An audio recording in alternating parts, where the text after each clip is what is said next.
পদপিষ্ট হওয়ার ঘটনা, সেখানে রেলের ভূমিকা নিয়ে প্রশ্ন উঠছে, রেলের নজরদারি নিয়েও প্রশ্ন উঠছে।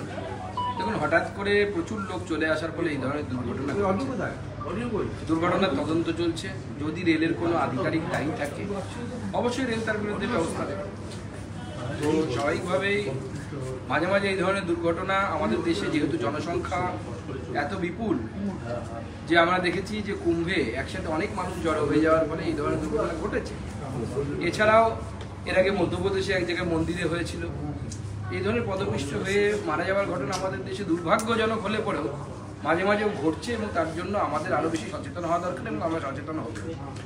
কলকাতা পুলিশের হেডকোয়ার্টার লালবাজার, তার নাকের ডগায় মানে ব্যক্তিদের গ্রেফতার করা হচ্ছে, এসটিএফ তল্লাশি চালাচ্ছে। এমনকি এই আশঙ্কাও করা হচ্ছে অস্ত্র পাচারের সঙ্গে লালবাজারের একদম দোরগোড়ায় থাকা একটা অস্ত্র কারখানার মালিকের সরাসরি মুঙ্গেরের সঙ্গে যোগ রয়েছে। প্রদীপের তলায় অন্ধকার বলবেন। দেখুন, লালবাজারে তো পুলিশের উচ্চতম কর্তারা বসে, ঊর্ধ্বতন কর্তারা বসে। তারপরেও তাদের পাশে, অর্থাৎ তাদের নাকের ডগায় যদি এইভাবে অবৈধ অস্ত্র, বেআইনি অস্ত্রের কারবার চলে, তাহলে প্রথম প্রশ্নটা যেটা ওঠে, আমাদের পশ্চিমবঙ্গের পুলিশ এবং তার পুলিশ মন্ত্রী কতটা অপদার্থ। তো এটা অপদার্থতার যদি কম্পিটিশন হতো কোনোভাবে, দেশের মধ্যে গোল্ড মেডেল পেতেন হচ্ছে মমতা বন্দ্যোপাধ্যায় অপদার্থ পুলিশ মন্ত্রী হিসেবে, এবং তার অপদার্থ ডিজি, তিনিও গোল্ড মেডেল পেতেন। কোনো এই বিষয়ে আমাদের কোনো সন্দেহ নেই। এবং আমরা প্রশ্ন তুলছি, ডিজি এবং অন্যান্য ঊর্ধ্বতন কর্তারা তারা বসে আছেন যেখানে, তাদের নাকের ডগা এই ধরনের অবৈধ কাজ কারবার চলছে, ডিজি জানেন না, তাহলে সেই ডিজি রেখে লাভ কি পশ্চিমবঙ্গ পুলিশে? তাকে কম্পালসারি ওয়েটিংয়ে পাঠানো হোক, বিশ্রাম দেওয়া হোক। ক্যানিং এর জীবনতলায় দেখা যাচ্ছে যে 190 রাউন্ড গুলি উদ্ধার হয়েছে, 4 জনকে গ্রেফতার করা হয়েছে, এবং তার মধ্যে প্রচুর সরকারি অস্ত্র কারখানায় তৈরি এই বুলেটগুলো পাওয়া যাচ্ছে। তাহলে তো অন্যতম চিন্তার বিষয় যে সরকারি অস্ত্র কারখানা থেকে বা পুলিশের কাছ থেকে কোনোভাবে এই গুলিগুলো বেরিয়ে যাচ্ছে কিনা। এবং তৃণমূল কংগ্রেসের স্বর্গরাজ্য হচ্ছে ক্যানিং সহ বিস্তীর্ণ দক্ষিণ 24 পরগনা, যেখানে বিভিন্ন দেশ বিরোধী কার্যকলাপ চলে, তৃণমূলের তোলাবাজি চলে, তৃণমূলের গোষ্ঠী সংঘর্ষ চলে। তো স্বাভাবিকভাবেই সেখানে তো বিরোধীদেরকে রাখতেই দেওয়া হয়নি বা থাকতে দেওয়া হয়নি। স্বাভাবিকভাবে পশ্চিমবঙ্গকে একটি ওপেন অস্ত্রাগারের শপিং মলে পরিণত করেছে তৃণমূল। অবৈধ অস্ত্রের শপিং মল। আপনার কি লাগবে? আপনি পয়সা যদি উপযুক্ত পয়সা দিতে পারলে পরে আপনি AK-47ও পাবেন, এগিয়ে বাংলা মডেল। মুর্শিদাবাদ থেকে যে জঙ্গিকে গ্রেফতার করা হয়েছিল আবু সালাম, তার কাছ থেকে মানে যে তথ্য এখন অব্দি সামনে আসছে, প্রচুর জিহাদি লিটারেচার সে ছড়াতো, বাংলাদেশে পালিয়ে যাওয়ার চেষ্টা করেছিল, এমনকি বাংলাতে নাশকতার ষড়যন্ত্র তৈরি করা হচ্ছিল। এরপরেও রাজ্যের শাসক দল, আপনারা যেমনটা অভিযোগ করেন, সংখ্যালঘু কার্ড খেলে ভোটের জন্য, তারা সেই খেলাটা চালিয়ে যাবে। দেখুন, এই রাজ্যে রাজ্য সরকার জানে তারা সংখ্যালঘুদের ভোটে নির্বাচিত হওয়ার 30%-এর উপরে। এখনো বহুদিন আমাদের জনগণনা হয়নি। মমতা বন্দ্যোপাধ্যায় হয়তো এই সত্যটা আসতে দেবেন না বলেই ন্যাশনাল রেজিস্টারের বিরোধিতা করেন। সে কত এখানে মুসলিমদের সংখ্যা 30%-এর উপরে মুসলিমদের সংখ্যা চলে গেছে, এবং সেই সংখ্যা শুধুমাত্র জনসংখ্যা বৃদ্ধির মাধ্যমে হয়নি, অনুপ্রবেশের মাধ্যমে। এবং এই অনুপ্রবেশ, এই জিহাদি কার্যকলাপ, এই সব কিছুর পেছনে মমতা বন্দ্যোপাধ্যায়ের অনুপ্রেরণা আছে। তার দ্বারা এই কাজগুলো ঘটছে। সেই জন্য এই মুহূর্তে পশ্চিমবঙ্গের এই সরকার গোটা ভারতবর্ষের ইন্টারনাল সিকিউরিটির জন্য থ্রেট, ভারতবর্ষের অস্তিত্বের জন্য পশ্চিমবঙ্গ একটি থ্রেটে পরিণত হয়েছে। পশ্চিমবঙ্গের এই বর্তমান সরকার একটি থ্রেটে পরিণত হয়েছে।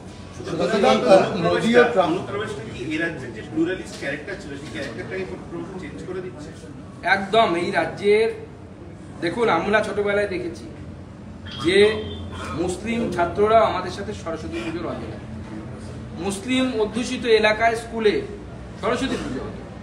কিন্তু দুর্ভাগ্যের বিষয়, এই সরকার আসার পর থেকে যে বাংলা তথা ভারতের যে বহুত্ববাদ, ভারতবর্ষের যে চিরন্তন সংস্কৃতি, যে সংস্কৃতিকে নিয়ে সবাই, এই সংস্কৃতির অঙ্গ সবাই,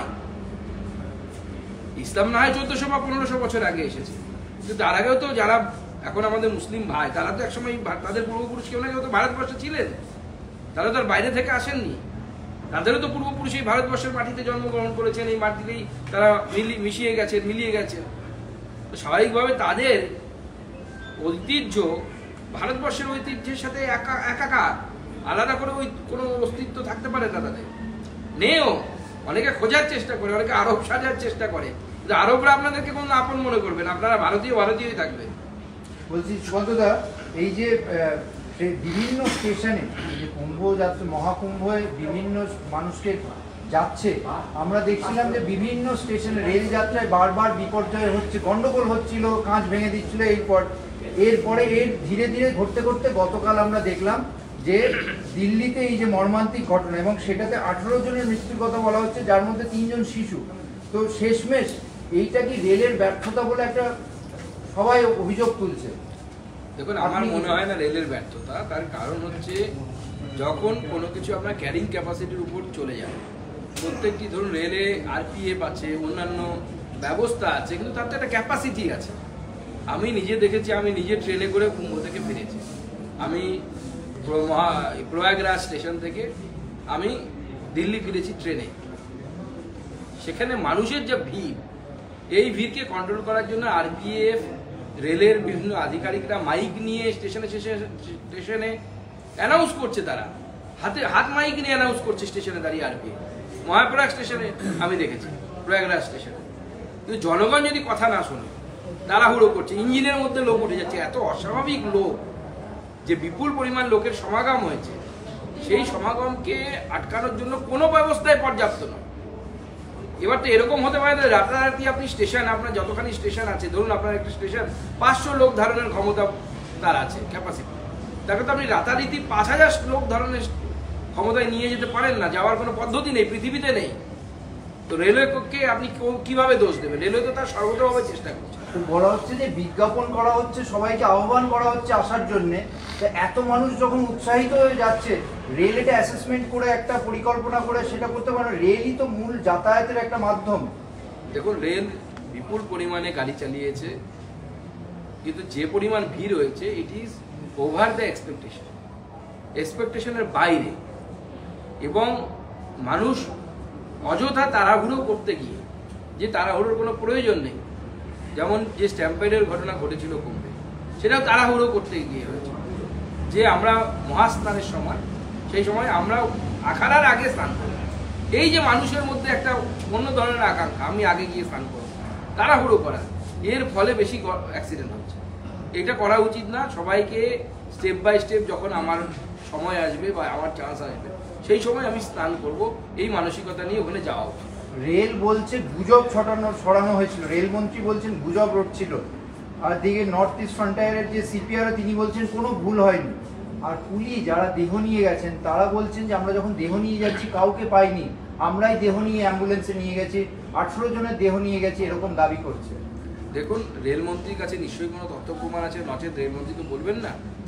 বহু জায়গায় গুজব ছড়ানো মতো ঘটনার আমরা কিন্তু প্রমাণ পেয়েছি, বহু জায়গায় হয়েছে। এবং সাধারণ মানুষ, ভারতবর্ষের সাধারণ মানুষ যেহেতু সহজ সরল, তারা সহজেই গুজবে ভুল বোঝেন। স্বাভাবিকভাবে এই ধরনের ঘটনা ঘটেছে। রেল তদন্ত করছে, চিন্তা নেই, যদি কেউ দোষী থাকে অবশ্যই তার শাস্তি হবে। সুকান্তদা, প্রধানমন্ত্রী নরেন্দ্র মোদী এবং ডোনাল্ড ট্রাম্প বৈঠকের পর যেটা জানা যাচ্ছে, মোহাম্মদ ইউনুসে আমেরিকার ভিসা বাতিল করতে চলেছে ট্রাম্প সরকার। অনেকে বলছেন মোহাম্মদ ইউনুস আর ডিপ স্টেটের খেলা এবার ফাইনালি শেষ হচ্ছে, এবং সেটা প্রধানমন্ত্রীর হাতে। দেখুন, নরেন্দ্র মোদীর উপর ভরসা রাখুন। আমি আগেই বলেছি, নরেন্দ্র মোদী অনেক কুকুরের লেজকে সোজা করেছে। তো এই নতুন মোহাম্মদ ইউনুস আর কি, মোহাম্মদ ইউনুসও ফানুসে পরিণত হয়। রেশন ডিলার সংগঠনের নেতা বিশ্বম্বর বসু অভিযোগ করছেন যে রাজ্যের এই যে রেশন দুর্নীতিতে খাদ্যমন্ত্রী থেকে ইন্সপেক্টররা তারা প্রচুর টাকা ডাইভ করে দিয়েছে। না, সে তো হয়েছে। প্রত্যেকটি রেশনের দোকান থেকে তৃণমূল কংগ্রেস নেতারা তোলে, এবং সেই তোলার সিস্টেম পাড়ার নেতা থেকে শুরু করে, যে রেশন দোকানে তোলা তুলছে সেখান থেকে শুরু করে একদম খাদ্যমন্ত্রী অবধি আছে। তোলা ছাড়া তো মাছ যেমন জল ছাড়া বাঁচতে পারে না, তৃণমূল সেরকম তোলা ছাড়া বাঁচতে পারে না। বলছি আরেকটা জিনিস, লালবাজারের পাশের দোকানে বছরের পর বছর হাজার, এইটা নিয়ে বলছি। এবার সেটা বলছে যে জীবনতলায় এইটা দেখলেন যে জীবনতলায় অস্ত্রকাণ্ডে যারা ধরা পড়েছে তাদের মধ্যে একজন হাসনাবাদ এলাকার প্রাক্তন তৃণমূল পঞ্চায়েত সদস্য, আরেকজন প্রাক্তন সদস্যের স্বামী। যেখানেই দেখা যাচ্ছে তৃণমূলের যোগ পাওয়া যায়। না, তৃণমূল তো করছে। এই অবৈধ অস্ত্রের ব্যবসা তৃণমূলের দ্বারাই গোটা রাজ্য জুড়ে পরিচালিত হচ্ছে। অবৈধ বোম, অবৈধ গুলি, নচেত একজন মুখ্যমন্ত্রী বলার পর, যিনি স্বয়ং পুলিশ মন্ত্রী, তিনি বলার পরেও যদি অবৈধ অস্ত্র উদ্ধার না হয়, এর মানেটা কি? পুলিশ জানে না এরকম তো হতে পারে না। পুলিশ সব জানে কোথায় কি হচ্ছে, কোথায় মদের ভাটি চলে, কোথায় জুয়ার আসর বসে, কোথায় মধুচক্র চলে, পুলিশ সব জানে। অবৈধ অস্ত্র কোথায় আছে সেটাও পুলিশের কাছে খবর আছে। আপনারা অফ ক্যামেরায় জিজ্ঞেস করুন, পুলিশ আমাদেরকে বলে দেবে। কিন্তু তারপরেও যখন পুলিশ এগুলো উদ্ধার করছে না, তার মানে মুখ্যমন্ত্রীর মৌন সম্মতি আছে, এবং তার সেই মৌন সম্মতিকে হাতিয়ার করে নিচুতলার তৃণমূল কংগ্রেস নেতারা যারা, তারা এই প্রোগ্রাম চালাচ্ছে, এই কর্মকাণ্ড চালাচ্ছে। যে লালবাজারের পাশেও পাওয়া যাচ্ছে, এগুলো দায় কার মনে করছেন, মুখ্যমন্ত্রীর না পুলিশের? দেখুন, আমাদের মুখ্যমন্ত্রী হয়তো অষ্টম বামফ্রন্টের ঘাড়ে এরপরে দায়িত্ব চাপিয়ে দেবে, বা সপ্তম বামফ্রন্টের ঘাড়ে দায়িত্ব চাপাবে, কারণ উনি তো নিজের ঘাড়ে কোনো দায়িত্ব নিতে পারেন না। ওনার ঘাটটা খুব স্লিপারি, কোনো দায়িত্ব পড়লেই শ্যাট করে সরে। তো স্বাভাবিকভাবে উনি কোনো দায়িত্ব নেবেন, ওনার ঘাড়ে দেওয়া যাবে না। অন্য কারো ঘাড় খুঁজে বের করুন আপনারা। আজকে যে এখানে স্বয়ংসেবকদের একত্রীকরণ হলো, তাতে আপনারা সবাই ছিলেন, কিন্তু শুভেন্দু অধিকারী তাৎপর্যপূর্ণভাবে নেই, এটা নিয়ে দলের অন্দরে প্রশ্ন উঠছে। না না, এরকম কোনো বিষয় নেই, আমরা সবাই ছিলাম এরকম নয়। আমরা কয়েকজন এসেছিলাম, সবার বিভিন্ন নিজস্ব প্রোগ্রাম থাকে, তারা নিজস্ব প্রোগ্রাম অনুসারে ফলো করে। দিলীপ ঘোষ বললেন যে এটা তো স্বয়ংসেবকদের অনুষ্ঠান, শুভেন্দুবাবু সম্ভবত স্বয়ংসেবক নন, তাই তার আমন্ত্রণ ছিল না। আমি এই বিষয়ে যে সরসংঘ চালক এসে যে বক্তব্য দিলেন, সবাইকে আহ্বান করলেন অনেকে, এবার আপনাকেও দেখা গেল ওনার সঙ্গে বেশ কিছুক্ষণ পরে কথা বলছিলেন বিজেপির বর্তমান পরিস্থিতি বা রাজ্য নিয়ে রাজনীতি। আমার সাথে ওনার কোনো কথা হয়।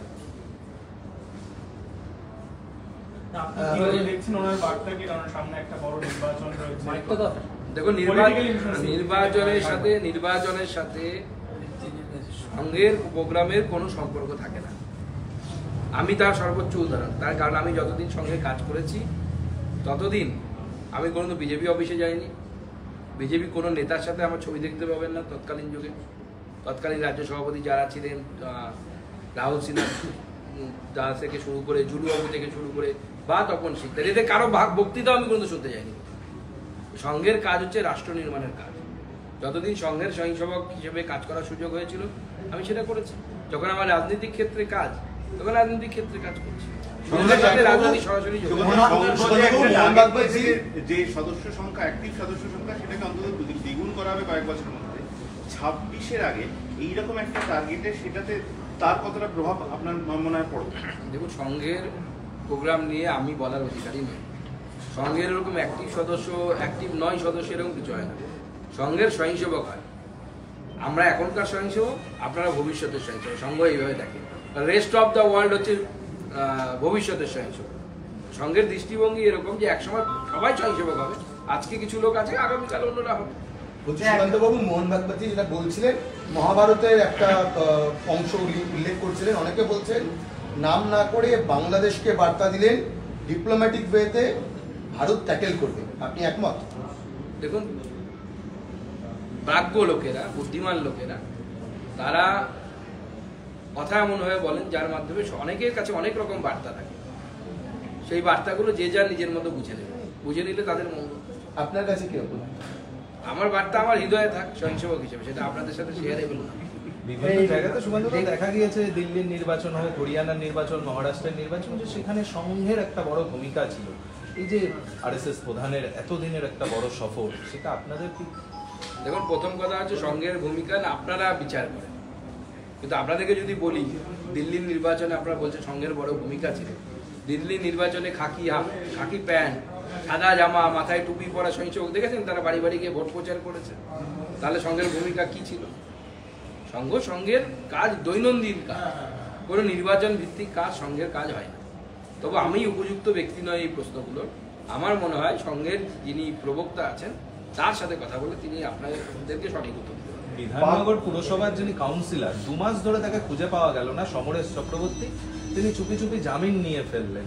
কোর্টে না জামিন যেন নিতে দিন পারেন, দুয়েক আগে বারাসাতে কোর্টে এসে জামিন নিয়েছে। না জামিন যেন নিতে পারেন সেই জন্য তো লুকোচুরি খেলা চলছিল, লুকোচুরি চলছিল এবং ওই গান চলছিল কে প্রথম ভালোবেসেছি, পুলিশ আগে বলবে তুমি না আমি, এই চলছিল। পুলিশ ওকে ধরবে না উনি পুলিশকে ধরবেন, মানে জামিনটা নেবেন, সেটাই চলছিল। প্রশাসনের ভূমিকা নিয়ে কি বলবেন? মানে প্রশাসন আপনি দেখতে পান, আমি তো দেখতে পাই না।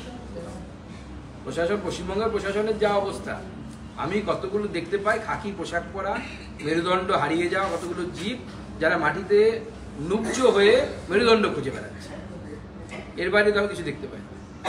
একই জিনিস বজবজের এই যে সিন্ডিকেটে বোমাবাজি, 3 জন তৃণমূল পঞ্চায়েত সদস্যের নামে এফআইআর, তো 4 দিন কেটে গেছে, এখনো একজনও গ্রেপ্তার হয় না, গ্রেপ্তার হবেও না, এটাই তো সম্পদ। বজবজে আগামী বিধানসভা নির্বাচনে এরাই ভোট লুট করবে এবং শোভনবাবুর মানে প্রাক্তন মেয়রের শ্বশুরমশাইকে জেতাবেন, এটাই তো চলছে।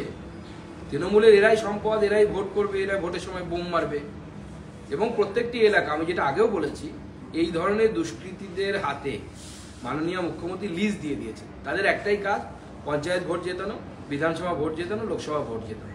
তারপর বাদবাকি বছরটা তুমি যেভাবে ইচ্ছে চড়ে খাও, সেখানে তারা বোমা মারবে, পারলে শ্লীলতাহানি করবে, জমি বিক্রি করে দেবে, সরকারি জমি, নতুন বিল্ডিং তৈরি করবে। আমরা দেখতে পাচ্ছি তো গঙ্গার ধার ধরে একের পর এক বিল্ডিং তৈরি হয়ে যাচ্ছে, গঙ্গার পাড়ও বিক্রি হয়ে যাচ্ছে। শুনুন, আজকে ঘাটালে মাস্টার প্ল্যান নিয়ে বৈঠক চলছে, সেখানে সাংসদ রয়েছেন, মন্ত্রী রয়েছেন, কিন্তু বিরোধীদের কাউকে ডাকাই হয়। দেখুন, বিরোধীদেরকে এরা ডাকবে না এবং অপেক্ষা করুন আর কিছুদিন, তৃণমূল বিরোধী হোক, তখন আমরা ডাকবো। মমতা বন্দ্যোপাধ্যায়, অভিষেক বন্দ্যোপাধ্যায়ের নামে লটারির কুপন ছাপিয়ে তোলাবাজির অভিযোগ সামনে আসছে, অবশেষে পুলিশ তাদেরকে গ্রেপ্তার করেছে। দেখুন, তৃণমূল কংগ্রেস হচ্ছে পয়সা করে খাওয়ার একটি জায়গা। সব নেতারা বালি সিমেন্ট বিক্রি করতে পারছে না, কেউ কোথাও সিন্ডিকেট চালাচ্ছে বালির, কেউ কোথাও কয়লা, কেউ কোথাও ডেটোনেটার বা অ্যামোনিয়াম নাইট্রেট। যারা পারছে না তারা লটারি করছে। বাংলায় তো কাজ নেই, যদি এত বড় বাজেট তৈরি হতো, বাজেটে মাদ্রাসা শিক্ষায় প্রায় 6,000 কোটি টাকা, কর্মসংস্থানের জন্য বাজেট কোথায়? কোনো বাজেট নেই কর্মসংস্থানের।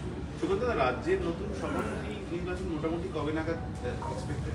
দেখুন, রাজ্যের সভাপতি নির্বাচন করার দায়িত্ব হচ্ছে কেন্দ্রীয় নেতৃত্বের, অতএব তারাই আপনাকে বলতে পারবেন কবে নাগাদ হবে। তবে আমরা আশা করছি যত তাড়াতাড়ি হয় তত রাজ্যের কাজ আরো দ্রুত আমরা শুরু করতে পারবো। আমরা জেলা সভাপতি এই মাসের শেষের দিকে হয়তো করে দিতে পারবো, হয়তো প্রবাবিলি। একটা রাজনৈতিক মহলে সে একটা জিনিস, এই যে বিজেপিতে জগন্নাথ চট্টোপাধ্যায় তিনি একটি ফেসবুক পোস্ট করেছিলেন, তারপরে মামলার যাওয়াতে নোটিশ যাওয়াতে উনি প্রত্যাহার করেছে, এই নিয়ে বিরোধীরা বিজেপির অন্তর্কলহ নিয়ে সরব হয়েছে, মানে তারা না এরকম অন্তর্কলহের কোনো বিষয় নেই। কিছু একটা সমস্যা হয়েছে, সমস্যাটা আমরা দেখছি, দলের ভেতরে বিষয়টি নিয়ে আলোচনা হয়ে ঠিক করবো।